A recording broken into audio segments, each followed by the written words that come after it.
오늘의 사연 시작합니다. 안녕하세요.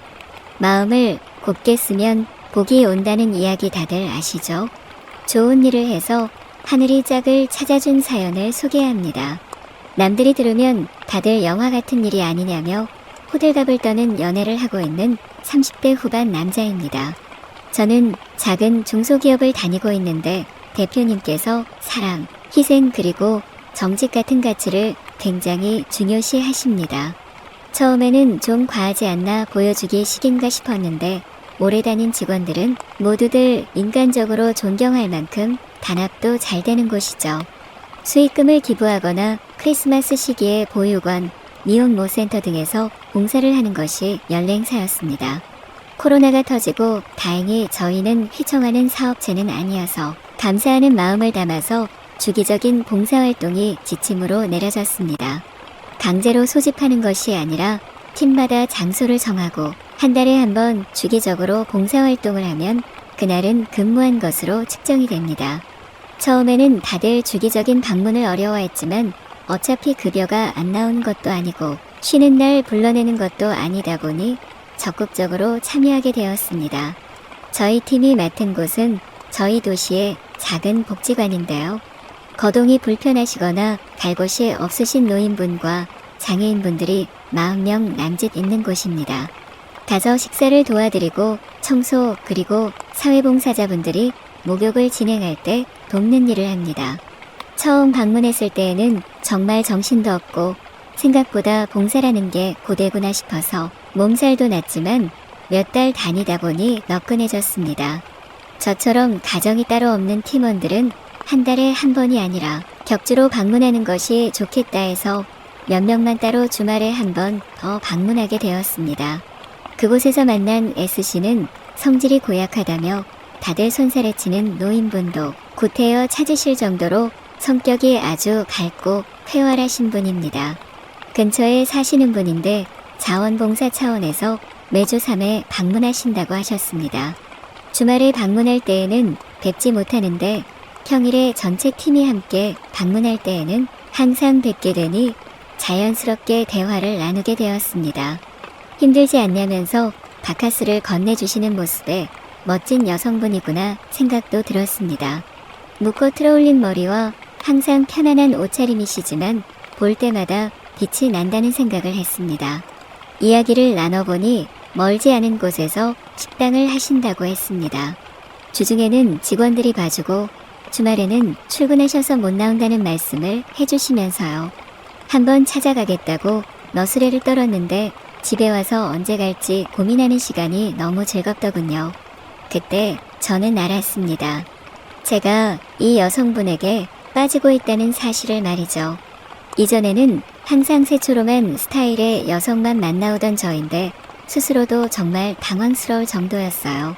직전에 만나던 여자친구가 공주님 같은 스타일의 손끝 하나 움직이지 않고 사회적 약자를 쉽게 대하는 모습을 보며 정이 떨어져서인가 싶었습니다. 이후에 운영하시는 음식점에도 찾아가서 식사도 하며 얼굴을 익히고 일부러 평일에 연차를 사용해서 복지관을 방문하기도 했습니다. 제가 호감을 갖고 있다는 건 누가 봐도 알 정도였어요. 그녀도 당연히 알았겠죠. 여느 때처럼 목욕을 도와드리고 뒷정리를 함께 하고 있다가 혹시 이번 주 저녁에 시간을 내주실 수 있냐고 물었습니다. 한참을 망설이시다가 목요일이 좋겠다고 이야기를 한 뒤 번호를 교환하고 집에 돌아왔습니다. 만나는 날까지 시간이 어떻게 지났는지 모르겠습니다. 저희는 아주 즐거운 시간을 보냈습니다. 밥도 먹고 차도 한잔하면서 많은 대화들을 나누었는데 함께 있는 시간이 이렇게 편안한 여자는 처음이었습니다. 제가 운동 겸 취미로 종종 산을 타는데 함께 간 날이 있었습니다. 날씨도 좋고 여행도 함께 하자고 해서 떠난 산길이었습니다. 그동안 다른 여자친구들과도 등산을 안 해본 것은 아니었습니다. 중간에 힘들다고 내려가자 혹은 업어달라는 둥 칭얼거리는 시간이 더 많았습니다. 하지만 그녀는 씩씩하게 산을 오르고 텐트를 칠 때에도 나서서 도와주는 등 책임감 있는 모습을 보여주었습니다.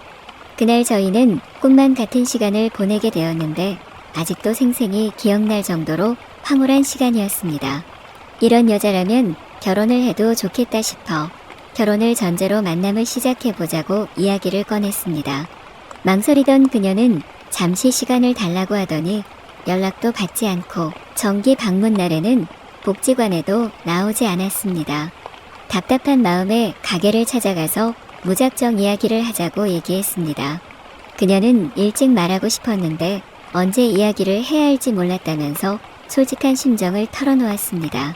어릴 때 만난 남편이 있었다는 것과 그 사람이 일을 하다 기계에 빨려 들어가 장애를 얻었다는 것과 삶을 비관하여 세상을 등진 것까지요. 순간 아무 대답도 하지 못하고 자리를 박차고 일어나 집으로 돌아왔습니다. 저의 집에도 온 적이 있어서 그 사람의 칫솔이나 옷가지를 멍하게 보며 생각해봤습니다. 너무 혼란스럽고 어떻게 말을 안 할 수가 있나 싶었지만 생각해보니 제가 물어본 적도 없었습니다. 좀 더 그녀에 대해 알고 싶다면 말을 꺼낼 수도 있었던 부분이고 그 사람의 잘못이 아닌가 싶어서 미안한 마음이 앞섰습니다. 그런 생각이 들자 한달음에 달려가 그녀의 집 앞에서 사랑을 고백했습니다. 괜찮다고 그동안 마음고생 많았다고 달래주었죠. 엉엉 우는 그녀를 안고 잠이 들 때까지 토닥이며 내가 이 사람을 지켜줘야겠구나 생각이 들었습니다. 그 이후에 크고 작은 일들이 있었지만 코로나 시기 서로에게 힘이 되어주는 연애를 지나서 내년 여름 그녀와 결혼을 하게 되었습니다. 자신의 잘못이 아닌데도 큰 흠이라고 소가리하며 결혼을 거부하고 밀어내던 그 사람이었지만 제가 강행하게 되었습니다. 프러포즈하던 그날도 바보같이 엉엉 울면서 고맙다고 하던 그녀였습니다. 저희는 계속 쭉 복지관에 봉사를 다니고 있는데 다들 좋은 일을 해서 목동이 같은 인연을 만난 거라고 덕담들을 해주십니다. 그럴 때마다 이제 곧 저의 와이프가 될 그녀는 제가 복이 많다고 말하지만 사실은 저에게 그녀가 더 복이라는 것을 알고 있습니다. 저희에게는 지금까지의 인생보다 앞으로 살아갈 인생이 더욱 고단하고 힘이 들겠지만 이제는 함께 걸어갈 사람이 있어서 다행이라고 생각합니다. 모진 비바람과 주저앉히는 모든 일이 있더라도 앞서가며 이끌어주며 그리고 다독여주며 살아갈 사람을 만났다고 믿어 의심치 않습니다. 제가 이 사연을 쓰는 오늘은 그녀의 전남편 기일입니다. 저 몰래 전 시댁에 전화하며 다독이는 그녀의 목소리를 듣다 작성하게 되었습니다. 남들은 기분 나쁘다 생각할 일인지 모르지만 저는 이 사람의 심성이 아직은 그래야 마음이 편할 것이라는 것을 알고 있습니다. 이 모든 선의와 진실된 마음이 모여서 그녀가 저에게 올 수 있었던 것이라고 믿기도 하고요. 앞으로 그녀만을 사랑하며 살겠습니다.